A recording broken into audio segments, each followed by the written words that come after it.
All right, let's kick it. Good afternoon, everyone. My name is Cody Seaman, and today we're going to be talking about my personal code of ethics that I developed during this course after a lot of self reflection and group work.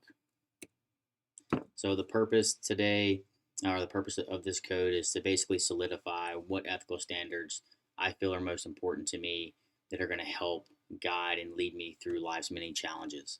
Um, it serves to help me understand what values are important to me, what I stand for, who I am, and how I want to live my life. It's really going to help me during those situations that are vague and ambiguous, where there really sometimes is no right answer. The top five things after talking with my group and a lot of self reflection are honesty, accountability, empathy, vision, and being able to adapt to the ever changing world around me. Honesty, that's big. That's first and foremost. I will not lie. I will not purposefully mislead or omit information when communicating with others. I feel that honesty really is the foundation that all personal or professional relationships are built on so that trust can then be formed. If people can't trust me, they have they can't use me at all. And after trust is formed, then that relationship can move in a positive direction. By being honest with others, you're also showing them that you respect them enough to tell them the truth when it's easy, as well as, and what's more important, when it's hard. That hard truth is always better than the easy lie, even if it's uncomfortable in the short term and may cause some disharmony. In the long run, people are going to respect you a lot more when you're consistently honest with them, even when it's hard. So accountability. I'm solely responsible and accountable for the successes and or the failures of my actions. I'm not going to blame anyone else for my mistakes, my shortcomings, or the circumstances that I'm in. I'm going to take ownership of all the decisions that are right and the decisions I make that are wrong. It's no one else's fault if I fail except my own.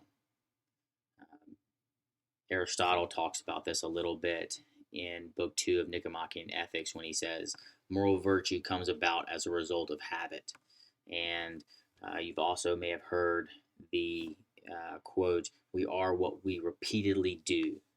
Therefore, excellence is not just a random act, it is a habit. So if I want to be excellent, I need to practice those excellent habits or traits until they are habit. And over time, I will be excellent.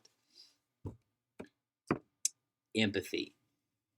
A lot of people could learn how to empathize with others, especially in today's world. But I'll strive to understand others before casting judgment or making decisions.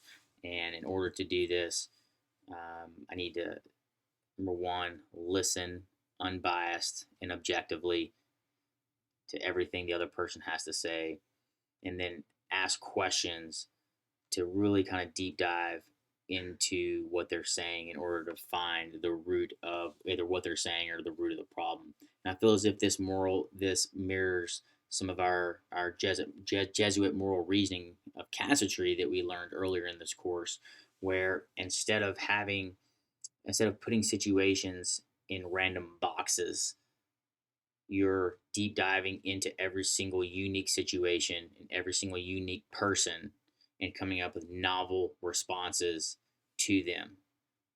And I feel as if you take that time to understand each person around you, what they're going through, and ask questions and really try to make that connection with them, you're gonna the possibility of coming up with win-win situations or outcomes vastly improves.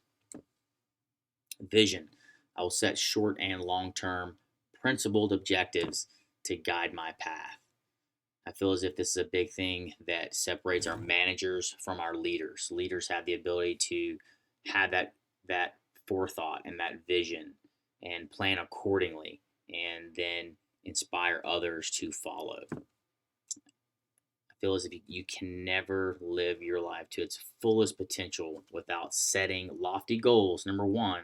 Number two, writing them down. And then number three, methodically planning for that success. I plan on implementing SMART goals. We've heard of that. Each goal you have, you make sure it's very specific. It has some type of metric to measure it. It's achievable, it's realistic, and you put a timestamp on it.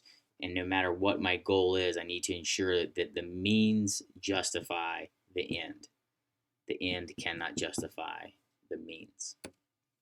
And then last, being adaptable. I must be willing to adapt myself to the world around me. I need to always remember that change is constant. We can't stop it, and it is good. And also remember that no one likes change. They get used to living in this comfort zone, and they're very they're not very responsive to it.